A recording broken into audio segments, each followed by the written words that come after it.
Sejam bem-vindos à nossa quinta sessão, né? Quinta sessão virtual da capacitação sobre fontes de informação da BVS para a Rede Brasileira de Informação em Ciências da Saúde. Anualmente nós fazemos essa capacitação e esse ano nós fizemos uma versão junta, né? Para que a gente conseguisse apresentar para vocês, né, todas as nossas fontes de informação. E no dia de hoje nós vamos ter duas fontes de informação, então, recursos educacionais abertos e o catálogo multimídia, tá? De recursos multimídia. E teremos também duas pessoas muito especiais que foram convidadas a fazer a apresentação dessas duas fontes de informação e suas respectivas metodologias. Então, para a apresentação sobre os recursos educacionais abertos, teremos a bibliotecária Elizabeth Pérez Biruel, aqui da Bireme, e para apresentar o catálogo de recursos multimídia, teremos o bibliotecário Leonardo Adriano Ragazzini, que é consultor aqui na Bireme também, tá bom?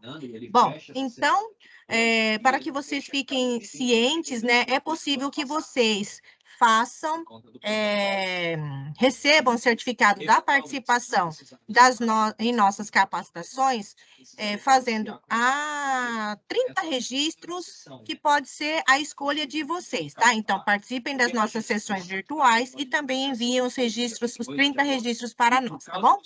Ao final, nós vamos emitir um certificado a todos que participaram, tá bom? Bom, sem mais delongas, já passo a palavra para Elizabeth Biruel.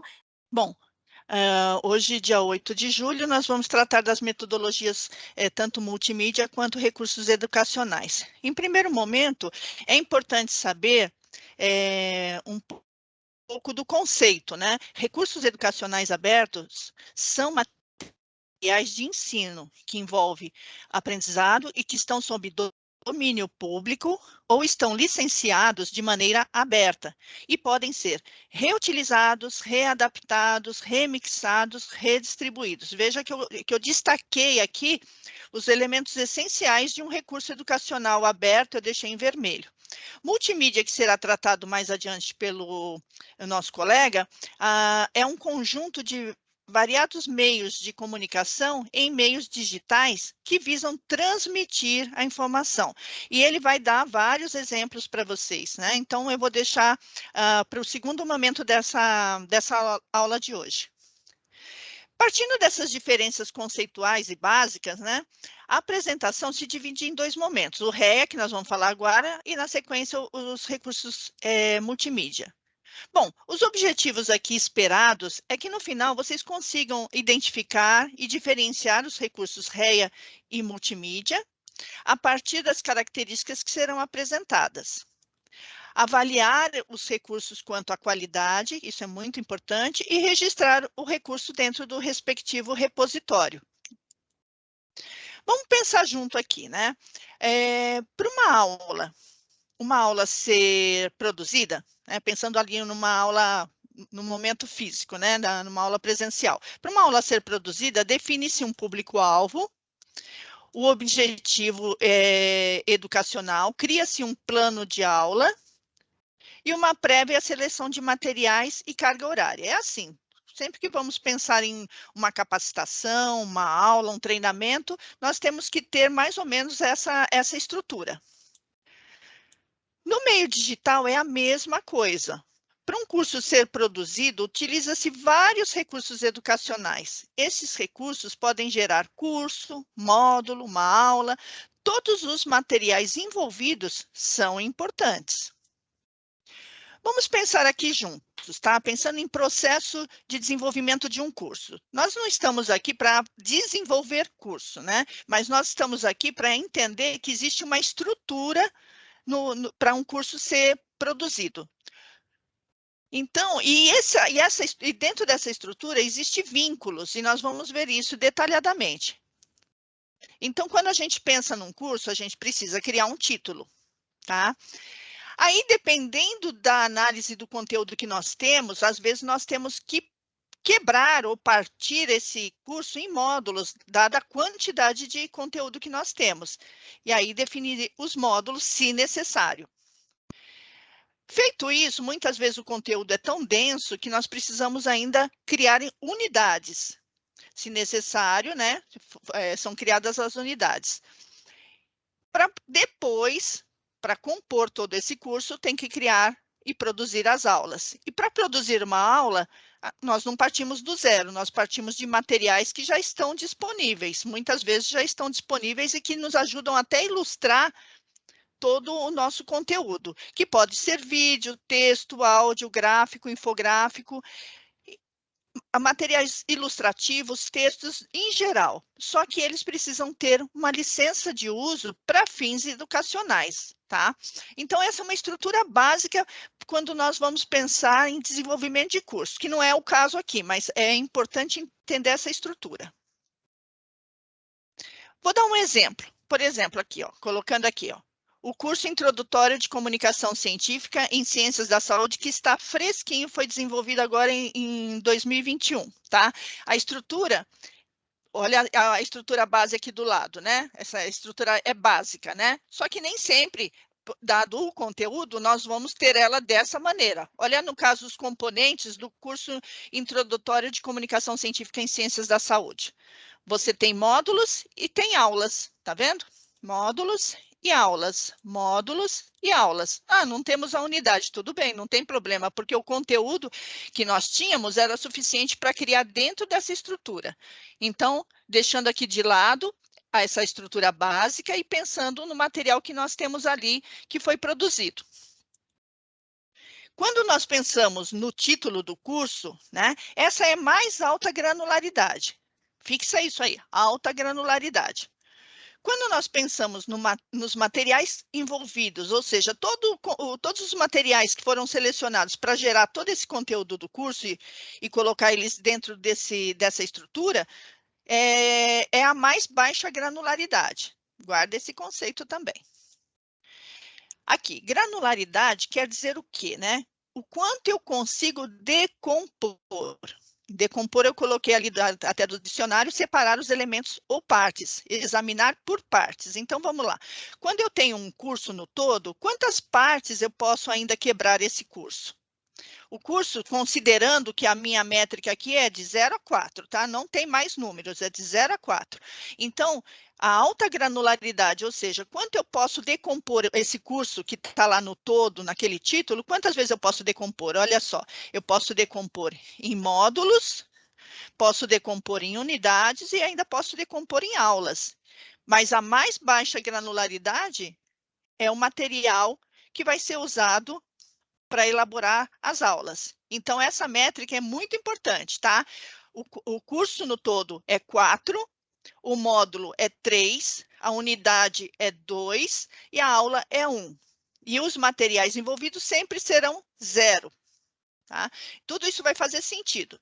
Agora, o que é importante é guardar assim. Se eu tenho o curso, sempre eu vou ter o 4, se eu tenho um curso no todo, é 4. Muitas vezes eu não tenho módulo, eu só tenho a aula, então, se eu tenho aqui a granularidade para o curso 4 e eu só tenho a aula, qual é a granularidade da aula? É 1, né? Então, nós vamos fazer aqui, e os materiais envolvidos ali do lado, né, com as suas licenças de uso, logicamente, são a mais baixa granularidade, que é 0. Esse tema é importante, tá? E fará sentido no momento de registrar o recurso educacional dentro do repositório REA. Vamos fixar esse conceito. Responda aí no chat o que vai ser perguntado aqui. Um curso no todo pode ser decomposto? Sim ou não? Isso, quem respondeu? Sim. E qual é a granularidade? 4, muito bem. Agora o outro eu vou dar um tempinho a mais para responder. O menor ativo pode ser um módulo? E qual a granularidade? Responda rápido. Isso, 3, muito bem. Abaixo do módulo, podemos ter unidades? Isso, sim. E qual é a granularidade das unidades? Perfeito, muito bom. Abaixo dos módulos e unidades, temos as aulas? Sim, claro, sempre temos as aulas. E qual a granularidade da aula? Perfeito. Então, aqui, para preparar as aulas, temos os materiais usados com fins didáticos, fins educacionais, que são texto, animações, infográficos, vídeos e filmes, né? Quantas vezes a gente já assistiu filme para ilustrar uma aula? A granularidade desses materiais é zero. Vamos pegar, por exemplo, agora, essa capacitação que nós estamos aqui, juntos. Vamos pensar nela. Essa capacitação foi produzida com um objetivo educacional e instrucional, tá? Educacional e instrucional são conceitos que são muito próximos. Então, qual é a granularidade desta capacitação, né, no todo? Opa, já revelei aqui para vocês. Qual é a granularidade dessa capacitação, dessa aula, e as ilustrações que foram usadas aqui, e os materiais que estão envolvidos, as referências, enfim. A capacitação sobre fontes de informação da BVS para a rede brasileira é granularidade alta. Qual o número dela? Que é a mais alta? Opa! Aqui, 4. E a aula? Essa aula que nós estamos, que está sendo ministrada agora, qual é a granularidade dela? Coloca aí no chat. Ótimo, muito bem, isso mesmo. E o material envolvido, que é todas as referências que eu usei para montar essa apresentação e essas ilustrações que estão aqui. Qual é a granularidade? Muito bem, é zero. A resposta está aqui. A capacitação, no todo, para fins educativos, pode ser reestruturada em módulos e unidades. Lembra que a gente falou que um material educativo pode ser remixado, reestruturado? De repente, alguém pode pegar essa capacitação e quebrar ela em módulos, colocar unidades. Então, a granularidade dessa capacitação, no todo, é 4. E a aula e os materiais envolvidos, no caso, a aula é 1 e o material envolvido é 0. Por que é importante entender essa granularidade? Porque nós vamos ter que registrá-la dentro do repositório. Vai ter um momento do nível de agregação deste material. Então, nós vamos ter que marcar se é de 0 a 4, junto com as suas licenças de uso, que tem que estar autorizadas as licenças para fins educativos. Agora, falando um pouquinho de qualidade, né? O critério LORE, ele é um critério muito interessante para avaliar a qualidade do REA, tá? Pensando aqui num exemplo também, desse curso introdutório de comunicação científica aí, que eu já estou promovendo ele aqui para vocês, né, que é um material muito interessante, vocês poderiam fazer uma análise desse curso olhando esses 9 itens dentro dos critérios LORE, né, que é a qualidade do conteúdo, tendo uma escala aí de 1 a 5, entre fraco e forte e nenhuma alternativa, quando você não consegue identificar essa qualidade dentro do recurso. Aí vocês teriam que pegar essa, por exemplo, como referência, né, tendo esses critérios, para fazer uma boa avaliação, se vale a pena incluir esse material dentro do repositório ou não. Pensa que nós precisamos ter qualidade dos materiais que colocamos dentro e registramos dentro do repositório, tá bom?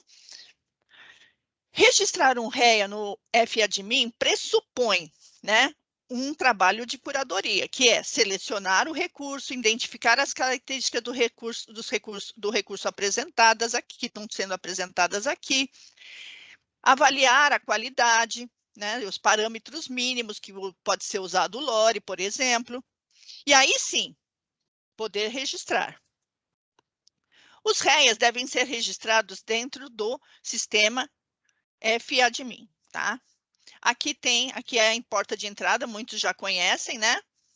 Então, não vou me ater aqui, vamos adiante. Quando precisa estar habilitada essa função de recursos educacionais, se não estiver, precisa ser solicitada. E aí, quando você entra, recursos educacionais, você tem essa interface.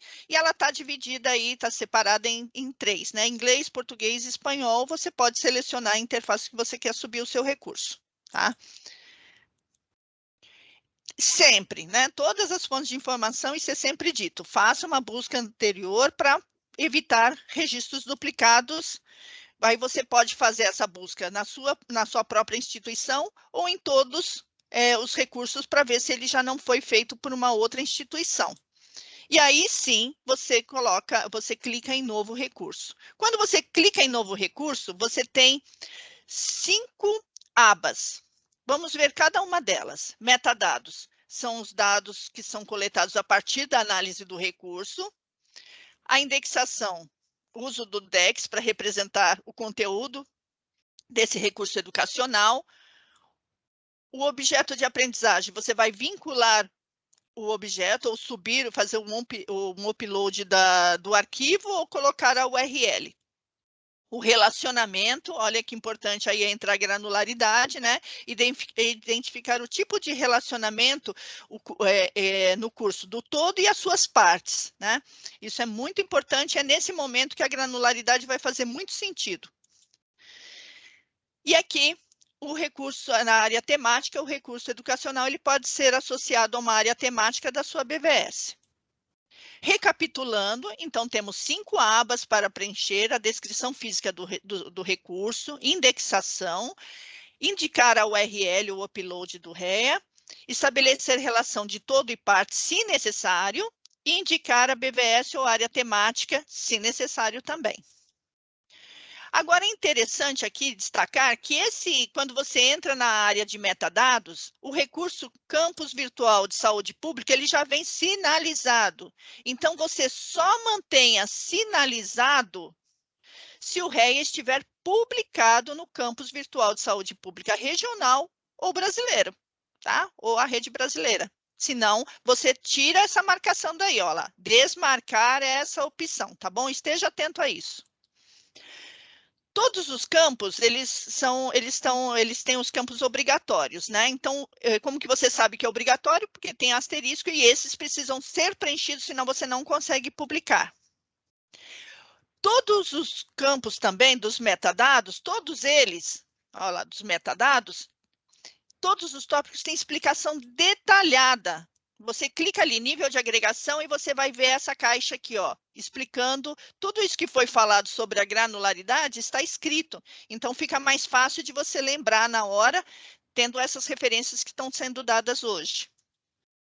A indexação, né? Adicionar o termo aí que representa o recurso, né? Fazer a indexação do objeto, do recurso educacional.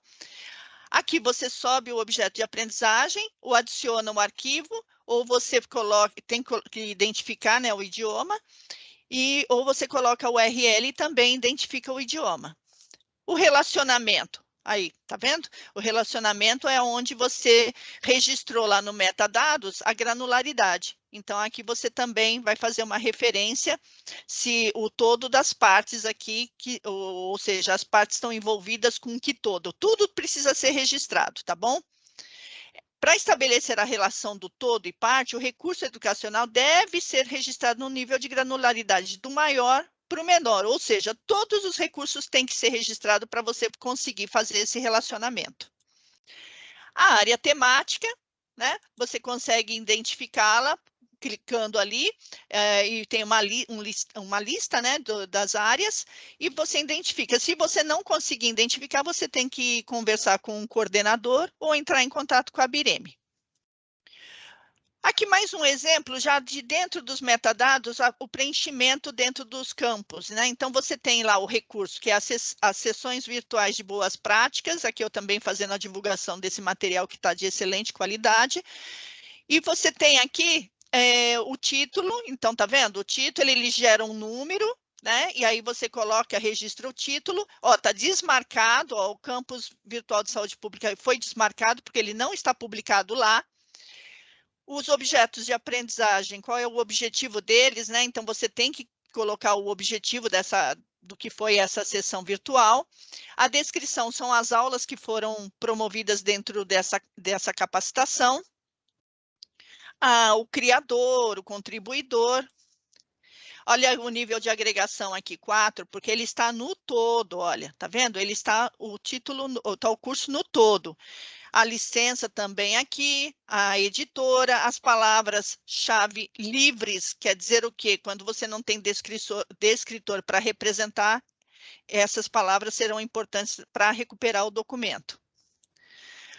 A indexação, que no caso aqui foi feita, lá indicando os termos primários, né, os descritores primários. o objeto, onde estava, onde eu consigo localizar esse material no todo, está aqui, e em que idioma está, e a relação com as partes. Para ter essas partes aqui, todas essas aulas foram também registradas, elas só aparecem na hora do relacionamento porque elas foram registradas também, ou seja, para fazer esses links, né, essas relações, você precisa que todos os materiais estejam registrados dentro do REA, dentro do repositório, para poder aparecer desta maneira aqui, ó, tá vendo?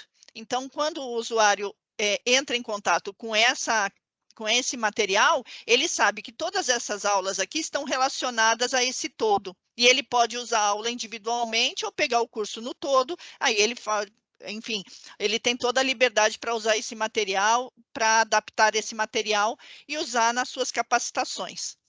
E fica publicado aonde? Aqui, no sites.bbsaludo.org/REA, né? Onde fica disponibilizado se é da Bireme está aqui, se é dos países estão aqui, né? E se é da rede também está aqui. E por que devo registrar os REAs no repositório?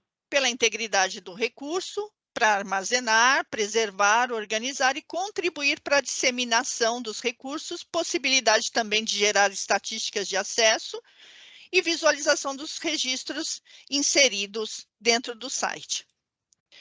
Aqui as referências, olha aqui, eu tive o cuidado de colocar aqui essas referências, elas são materiais envolvidos na produção dessa aula que está sendo dada agora.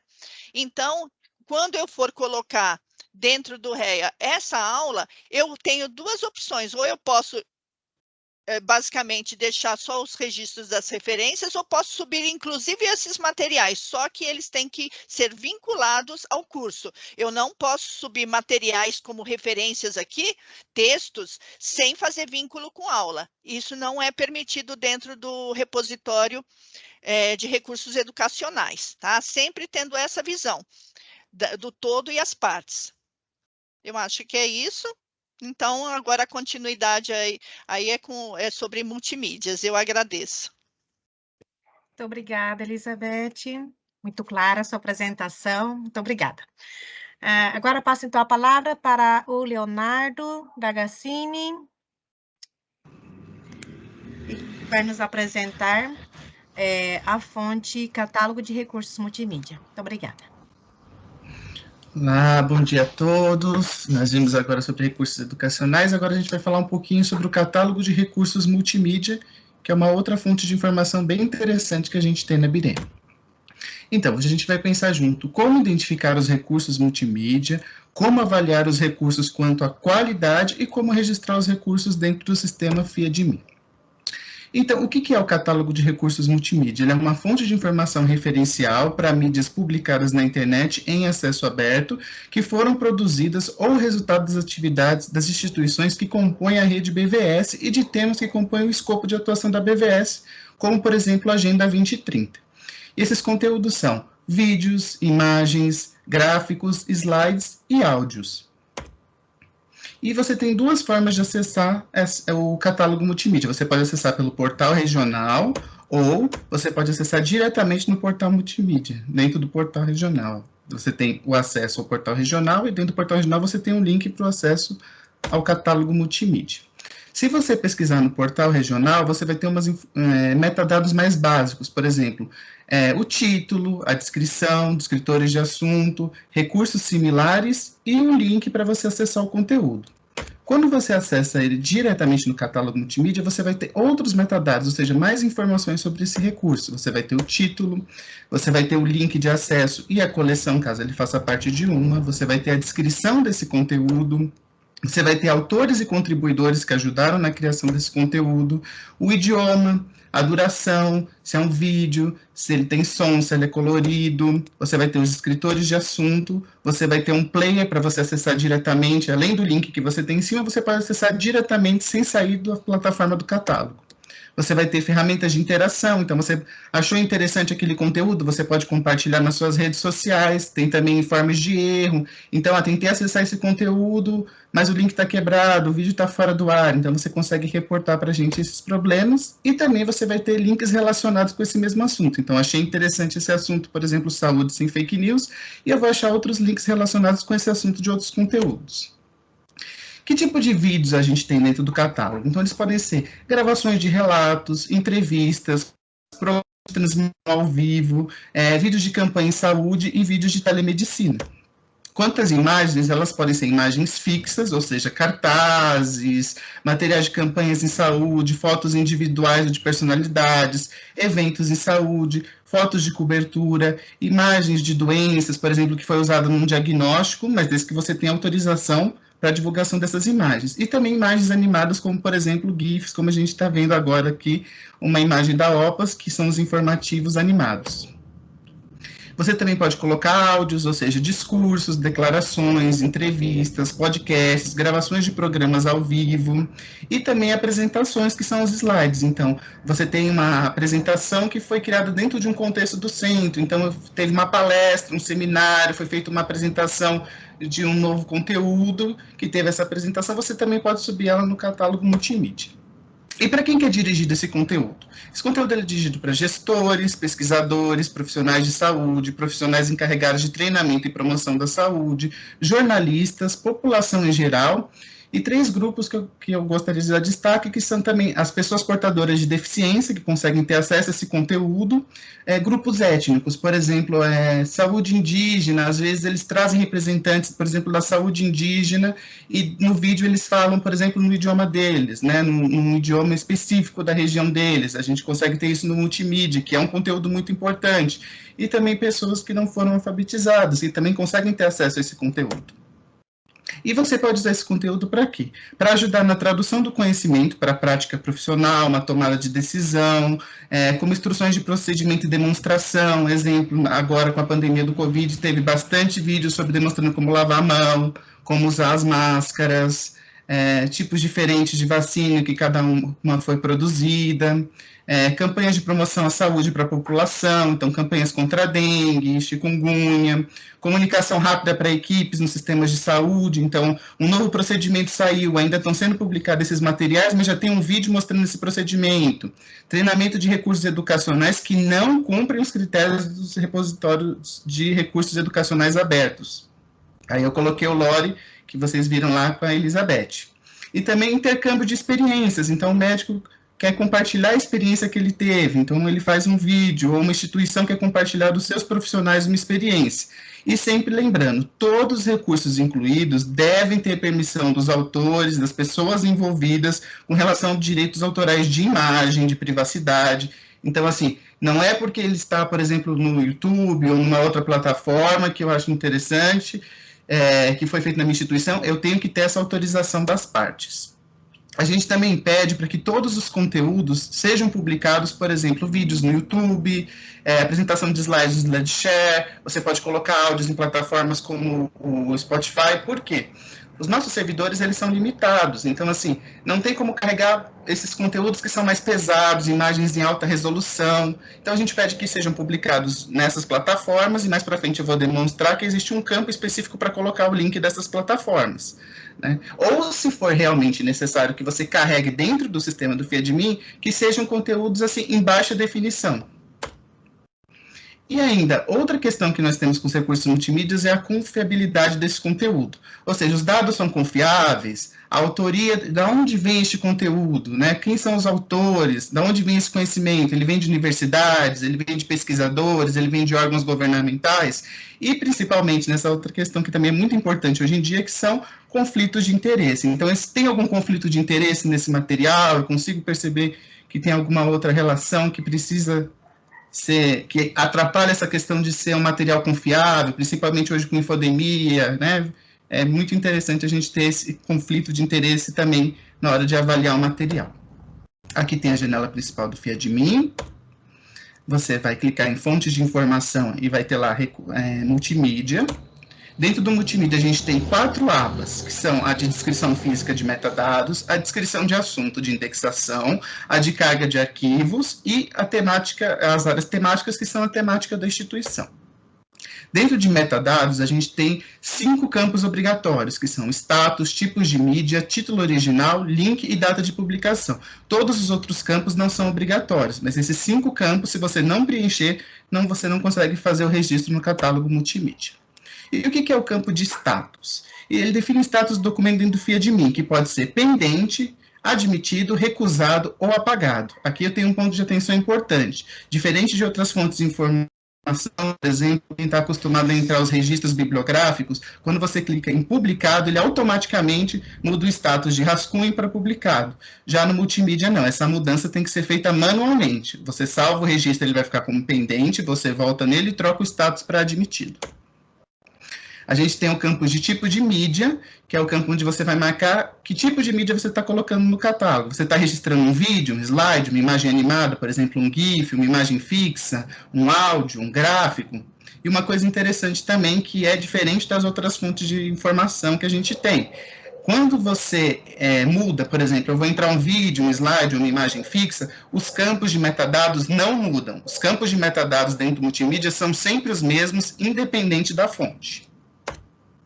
Campo de coleção. Nesse campo a gente marca os documentos que fazem parte de uma coleção. Em caso, se forem vídeos, são playlist. No caso de imagens, também imagens relacionadas com o mesmo tema. A OPAS, por exemplo, tem a sua coleção sobre Covid, imagens sobre Covid. E como que a gente entra nessas coleções?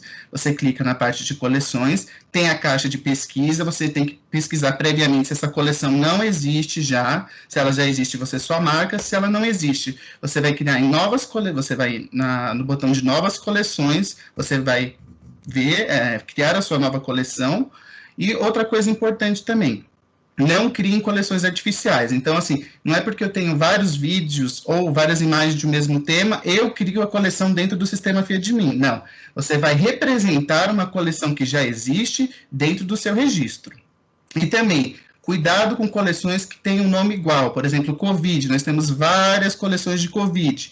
E você precisa saber de onde é aquela coleção. Então, tem lá, Covid-19. O que eu vou fazer?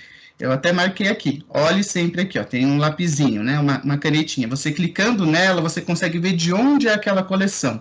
Então, quando você clica, tá lá, esse vídeo ou essa coleção faz parte do repositório da OPAS. Então, eu sei que é essa coleção que eu tenho que marcar. Então, também tem que prestar atenção nessa questão. E quando você vai registrar a coleção, você tem que ter o nome da coleção, a descrição sobre o que se trata aquela coleção, a data que ela foi criada, a cidade, o país e o idioma da coleção. E como é que eu sei, por exemplo, no YouTube, como que eu acho as coleções de um vídeo, por exemplo, no YouTube? Aqui tem uma página do governo de São Paulo. Você vai sempre na parte de listas de reprodução. Dentro das listas de reprodução, você vai achar todas as coleções daquele canal. Então, aqui dentro do governo de São Paulo, a gente tem Bolsa do Povo, Bolsa de Renda, Comunicação do Instituto Butantan. Nosso próximo campo é o campo de título. Nesse campo, você coloca o título e o título traduzido também. Sempre seguindo, tá, as regras do ACR2 e regras ortográficas. Então, não pode colocar, não é porque às vezes o vídeo está com o título todo em caixa alta que você vai colocar em caixa alta. Você tem que colocar o título sempre a primeira maiúscula, as outras minúsculas, regras de acentuação, vírgula, sempre seguindo todas as regras do ACR2 e as regras ortográficas. E uma dica importante também, se o documento não tem o título traduzido para o inglês, sempre o inglês, o documentalista pode criar esse título, mas desde que ele tenha o conhecimento do idioma inglês. Evite usar o tradutor automático, por exemplo, o tradutor do Google, para você traduzir o título em português para o título em inglês, porque podem acontecer alguns erros que afetam depois na busca. E como é que eu acho um título de um vídeo? Porque pode acontecer da descrição do vídeo embaixo ter um título e em cima o vídeo ter outro título. O título do vídeo ele vai estar sempre embaixo dele. Você tem o player da plataforma e embaixo dela você vai ter o título. E outra questão, se não tem um título vídeo, você pode criar o título usando as regras do ACR2. Você coloca o título entre colchetes. Outro ponto de atenção, se você tem vários vídeos iguais, vídeos de comunicação de produção de vacina do Instituto Butantan, por exemplo, existem 5 vídeos iguais com esse título. Você coloca a data para ter uma diferença, para que não pareça que é o mesmo vídeo duplicado várias vezes. Isso também ajuda. Campo de link, é um campo que também necessita bastante atenção. Nesse campo, a gente vai colocar o URL de origem do documento. E não coloque o link encurtado, coloque sempre o link completo. Você vai, mais para frente, na próxima slide, eu vou explicar onde você consegue esse link. Evite usar o link encurtado. Por quê? Quando você coloca esse link encurtado, na hora de aparecer esse registro no FIADMIN, o vídeo não aparece, por conta desse link encurtado, ele não é reconhecido. E como que eu consigo o link completo? Sempre no navegador. Você vai no navegador, copia o endereço e cola lá no nosso campo de link. Evite usar o link que você pega em botões como compartilhar no YouTube ou em outras plataformas, porque esse botão sempre vai remeter ao link encurtado. Campo de descrição. É um resumo do que foi tratado no documento. Então, sobre o que é a imagem, sobre o que é o vídeo. Não confundir esse campo com descrição física do material, que a gente já está fazendo nos outros metadados. Então, aqui é como se fosse um resumo do que trata o vídeo, sobre quais são os seus temas. Campo de autores. Aqui você pode colocar os autores institucionais ou pessoais que deram origem ao conteúdo. Em casos de vídeos, por exemplo, podem ser as instituições que publicou o conteúdo, o próprio autor do vídeo, ou ele está citado também no vídeo, ou na página de apresentação. A gente sempre tem que colocar um autor, seja institucional ou pessoal, sempre um por linha, e sempre seguindo também as regras da CR2. Então, eu não posso copiar lá Drauzio Varela, não, é sempre Varela, Drauzio. E também evite usar siglas, então não é CNS, é Conselho Nacional de Saúde, na parte de autoria, porque siglas de instituições podem ser parecidas, podem ter diferentes instituições com a mesma sigla. Dê preferência sempre ao nome completo da instituição. Campo de contribuidores. Nesse campo são pessoas que contribuíram para aquele material, mas não são o autor. Exemplo, no final, às vezes, de vídeos, tem listas das pessoas que contribuíram, instituições que contribuíram para aquele vídeo ou para aquele material. Então, você coloca na parte de contribuidores. O campo de idioma, você vai marcar o idioma do conteúdo. E nós temos vários idiomas, além de inglês, português, espanhol e francês. E alemão, você pode marcar quantos idiomas você quiser, contanto que eles estejam referentes àquele vídeo. Eu dou, por exemplo, como exemplo, a conferência da OPAS. A conferência da OPAS, ela acontece em 4 idiomas diferentes. E como que eu faço essa marcação? Eu seguro a tecla CTRL do teclado e vou clicando em todos os idiomas. Eu consigo marcar quantos eu quiser. Campo de extensão do item. Não é um campo obrigatório, mas eu considero um campo muito importante aqui. Por quê? Aqui eu vou dizer para o meu usuário a quantidade de tempo, reprodução e as páginas daquele conteúdo, como a gente tem aqui, o vídeo e a minutagem do vídeo. Outro campo são os detalhes físicos, então, esse material é colorido, é preto e branco, ele tem som, ele não tem som. O campo de dimensão.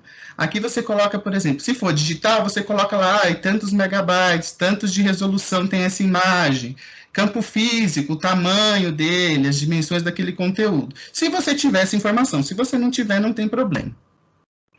E nesse campo, no campo de notas, que é nosso próximo campo, o documentalista, você faz apontamento sobre aquele conteúdo. Por exemplo, esse mesmo conteúdo ele tem 3 versões, essa imagem tem 3 versões, essa campanha de saúde tem 3 versões diferentes, ou algum outro detalhe importante sobre o conteúdo que não foi descrito nos outros campos. Campos de relacionados. Nesse campo eu posso colocar links relacionados ao meu documento como uma forma de complementar ele. Então, por exemplo, eu faço um vídeo sobre o governo de São Paulo quando saiu o vacinômetro. Eu posso colocar aqui, por exemplo, o link do vacinômetro que foi apresentado lá no vídeo. Ou a imagem cita, por exemplo, um site importante para você acessar sobre uma informação em saúde. Eu posso colocar o link aqui como um complemento. Campo de editora. Como que eu sei qual é a editora daquele conteúdo, que também causa muita dúvida? A editora, geralmente, é a página onde está publicado aquele conteúdo. No caso de vídeos, por exemplo, quem usa a plataforma do YouTube, aqui eu trouxe a do governo de São Paulo. Quem é a editora? Foi quem publicou o conteúdo, no caso, o governo de São Paulo. Outro campo é o campo de data, que você vai colocar a data, e aqui eu friso que é a data que foi publicado, disponibilizado ao público, tá? E que pode ser diferente da data do evento apresentado no vídeo. Então, por exemplo, eu estou vendo um seminário, o seminário aconteceu numa data, mas a data de publicação do vídeo é diferente da data do seminário. Eu vou colocar a data que aquele vídeo foi publicado na plataforma, não a data do evento, tá? Não confundir. Então, é a data que aquele conteúdo foi disponibilizado ao público, não a data que aquele evento aconteceu. Pode ser igual, mas também pode ser diferente. E aqui a gente passa para a nossa segunda aba, que é a aba de indexação. Então, você vai para a parte de indexação, vai ter a aba de descritores, você dá um cliquezinho na lupa, ela vai abrir a página do DEX, e no DEX você vai procurar os descritores que representam o conteúdo temático daquele seu documento que você está entrando no FIA-de-mim. Se você não encontra, que pode acontecer se você não encontrar um descritor, use o campo de palavras-chave para colocar aquele assunto que você não encontrou no DEX. Evitem usar palavras-chave que já tem. Então, assim, pesquisem sempre no DEX. Evitem ficar colocando palavras-chave sem um critério. Então, procure sempre o máximo possível no DEX e use somente quando você realmente não encontrar.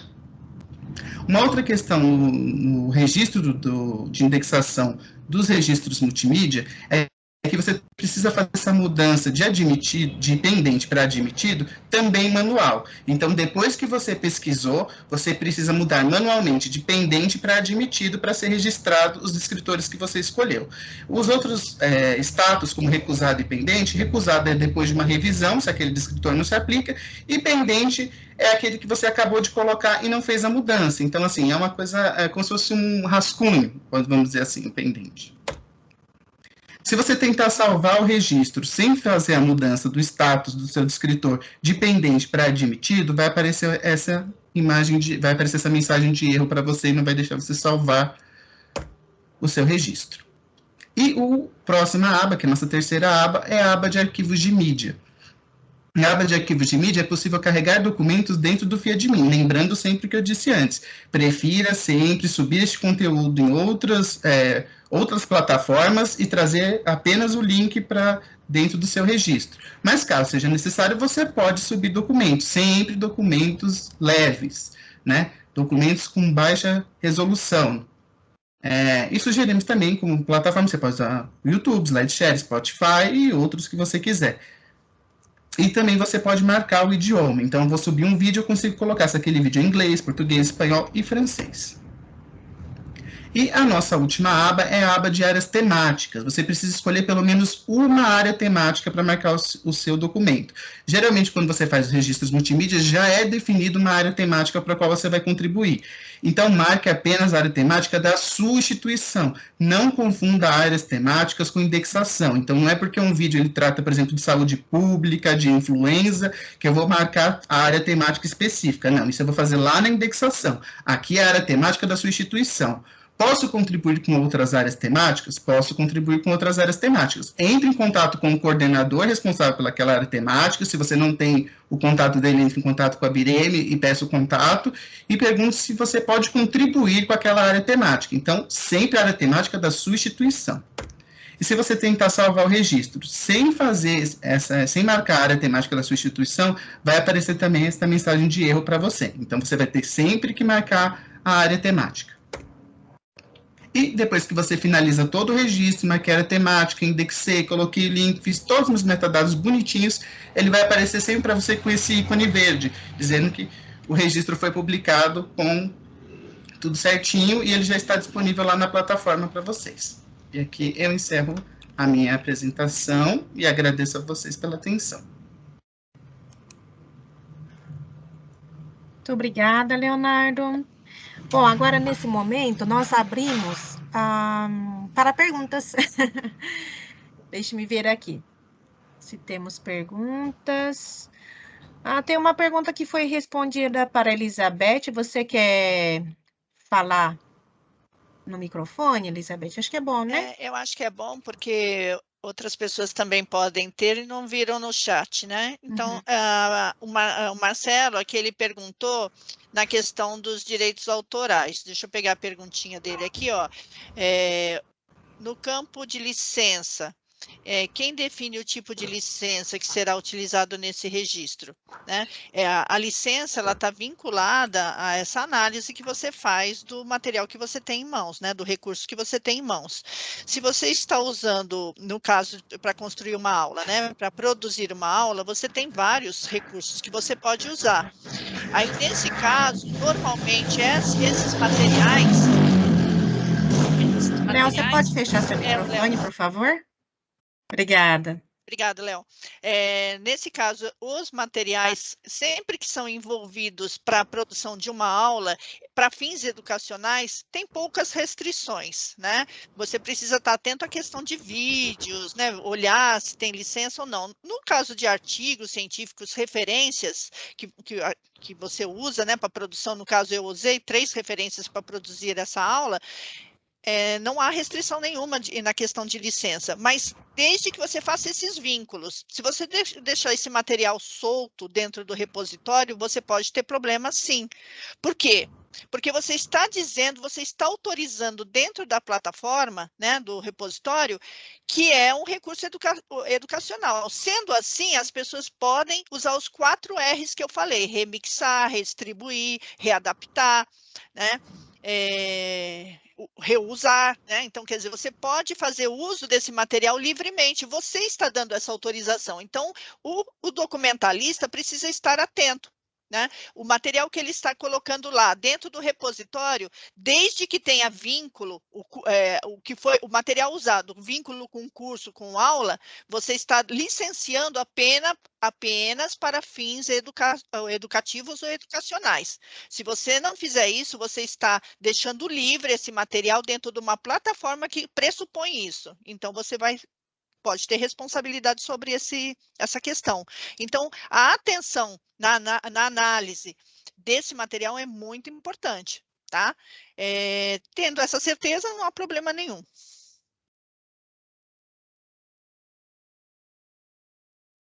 Deixa eu me ver se tem mais perguntas aqui. Obrigada, Beth. A Laís colocou aqui no chat também o link da página da nossa capacitação, tá? Então, tanto a gravação quanto as apresentações, elas ficam disponíveis nessa página que a Laís colocou aqui. Outra coisa também que é importante, já que nós estamos falando de recursos educacionais abertos, as capacitações da BIREME todas são consideradas, estão disponíveis, né, para reuso, tá? Então, assim, vocês podem baixar as nossas apresentações e reutilizar em capacitações dentro da sua própria rede, no caso de quem é coordenador, né, de rede, e também, se vocês forem fazer alguma capacitação interna ou mesmo de usuários. É que no nosso caso, as nossas capacitações são mais para bibliotecários, né? Mas, de toda forma, quem quiser reutilizar pode, tá bom? Tem uma Sueli, pergunta da Lúcia. eu gostaria de dizer, por exemplo, imagens, né? Todos nós sabemos que tem bancos de imagens que eles são livres, né? Gratuitos e livres, tá? Estar livre não significa que você pode usar, você tem que dar uma olhada lá na imagem. No Google tem muito desse material. Então, você esteja atento a isso. Eu coloquei várias imagens As imagens, elas falam muito, né? Elas, às vezes, até reduzem a quantidade de conteúdo que você precisa colocar, porque uma imagem, às vezes, diz muito, né? Só que você tem que ter esse cuidado. As imagens que você está colocando dentro da sua aula, elas estão realmente, de fato, elas podem usar para fins educativos, elas podem, de fato, elas estão liberadas? Então, esse tipo de cuidado não é só porque você vai colocar no repositório, é qualquer material que você for produzir, você precisa ter esse cuidado, né? Então, é só acrescentando isso, Su. Obrigada, Beth. Existem bancos de imagens que são gratuitas, né? Nós recomendamos que se utilizem esse tipo de banco de imagens, tá? E se vocês forem fazer pesquisa no Google, na busca um pouco mais avançada lá, tem a opção de vocês escolher as que têm licença Creative Commons daquela mais aberta, né? Que pode ser reutilizada, tá bom? E se a imagem já tem algum tipo de marca d'água, vocês já sabem que não pode utilizar, tá? Então, isso é uma coisa básica, mas assim, é importante a gente destacar e que vocês, quando forem fazer as suas apresentações, ou quando vocês forem reutilizar, já tem que ver que não pode utilizar esse tipo de imagem e sempre pesquisar em bancos de imagens em que já vem escrito, tá? Quais são as imagens que são gratuitas e as que não são, tá bom? Tem uma pergunta interessante aqui da Lúcia, da BVS Odontologia, que é o que acontece quando acontece a cessão de direitos patrimoniais com parceiros externos à BIREME? Bom, a cessão de direitos, ela é sempre definida pela própria instituição que eu estou respondendo, desculpa, mas depois eu se a Beth quiser complementar, eu leio também, tá? A cessão de direitos, ela é sempre definida dentro da instituição. Então, assim, se nós temos um recurso educacional ou um recurso multimídia, né, que foi produzido, é por isso que a gente recomenda bastante que sejam incluídas nas bases de dados produção própria da instituição. Porque a instituição, ela já tem que definir quais são os direitos, se a biblioteca tem direito de fazer a difusão dessa documentação, e no momento da produção desses recursos educacionais ou recursos multimídia, a instituição também já deve dar a cada participante dessas pessoas, né, os direitos de imagem, né, ela já tem que dar um documento de cessão de direitos de imagem, tá?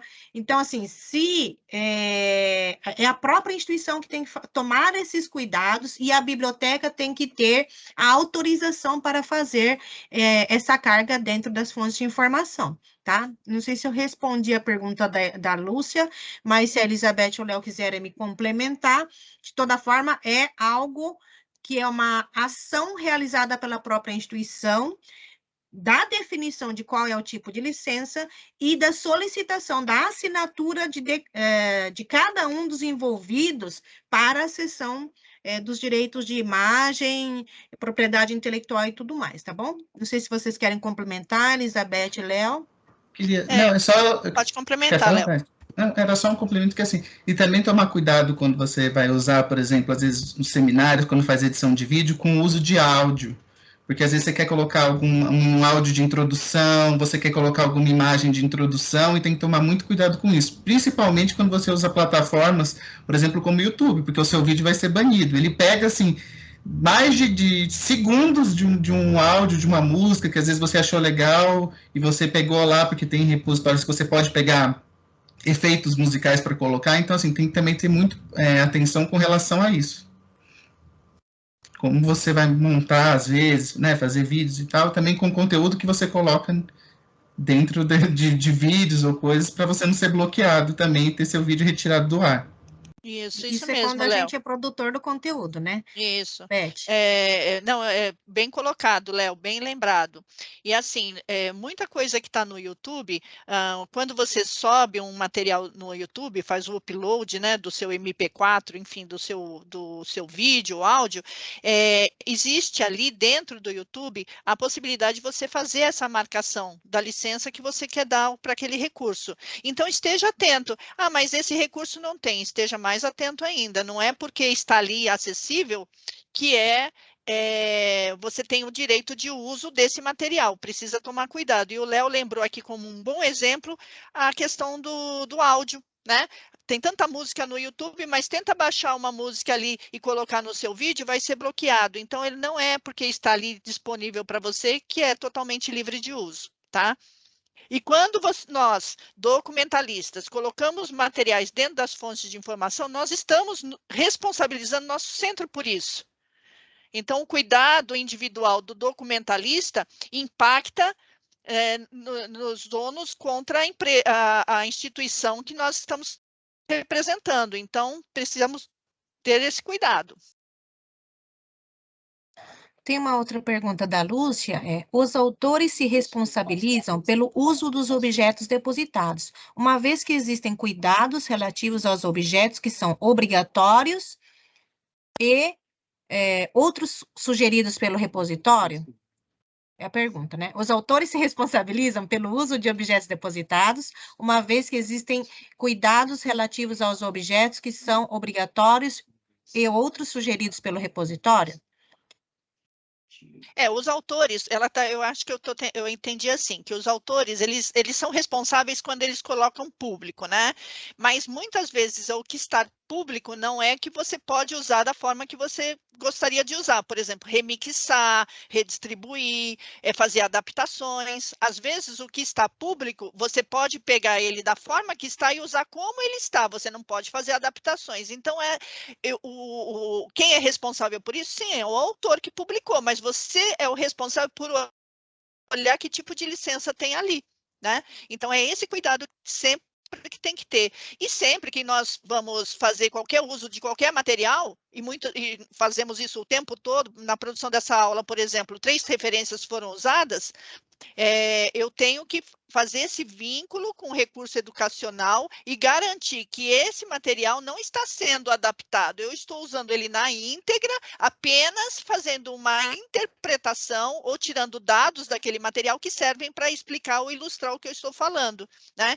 Então, eu estou garantindo de que eu não estou fazendo interferência dessa referência que foi colocada, o Lore, por exemplo, né? Ela está pública, está disponível, mas não significa que eu posso mudar o que o Lore já construiu, né? Eu posso trazer esse material como uma ilustração, como eu trouxe, uma sugestão de consulta, né? Para você poder fazer uma avaliação daquele recurso. Porque como que você consegue ver a qualidade de um recurso sem métrica nenhuma? Né? Você precisa ter uma métrica mínima, né? Então, ali o Lore ele traz essas referências. Quando você olhar aquele recurso educacional, você consegue olhar para o recurso em cima de uma métrica e dizer isso aqui tem qualidade, isso não tem qualidade. Mas eu não estou alterando o Lore, eu só dei ele como referência. Então, o autor que produziu o Lore sabe que vai ser usado assim, ele quer que seja usado assim, é dessa maneira, entendeu?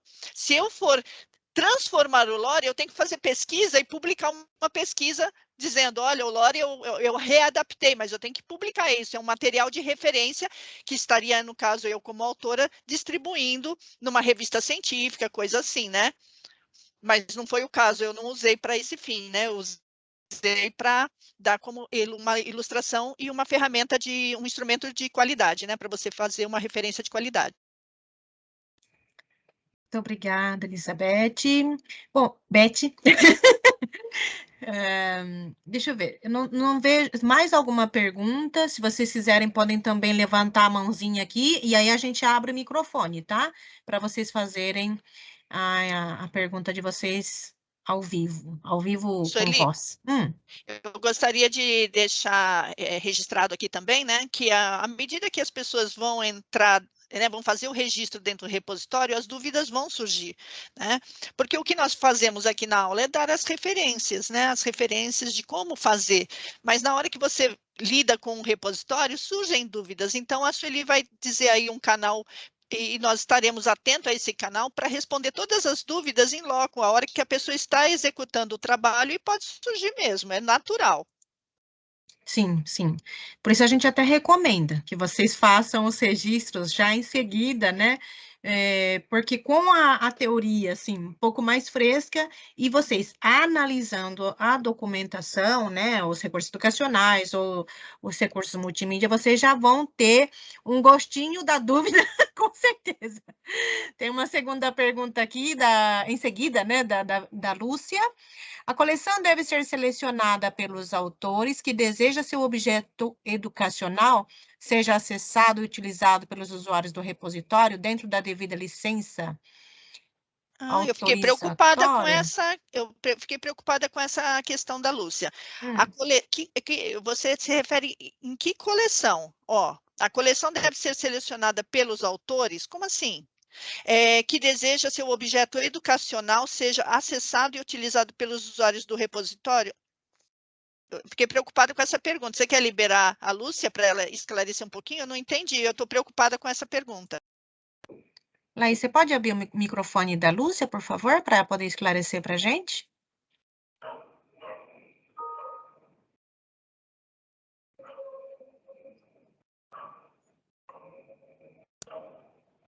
Ou, se você preferir, Lúcia, escrever também no chat para esclarecer um pouco mais. Tá aberto, é só ela abrir lá. Tá, obrigada, Laís.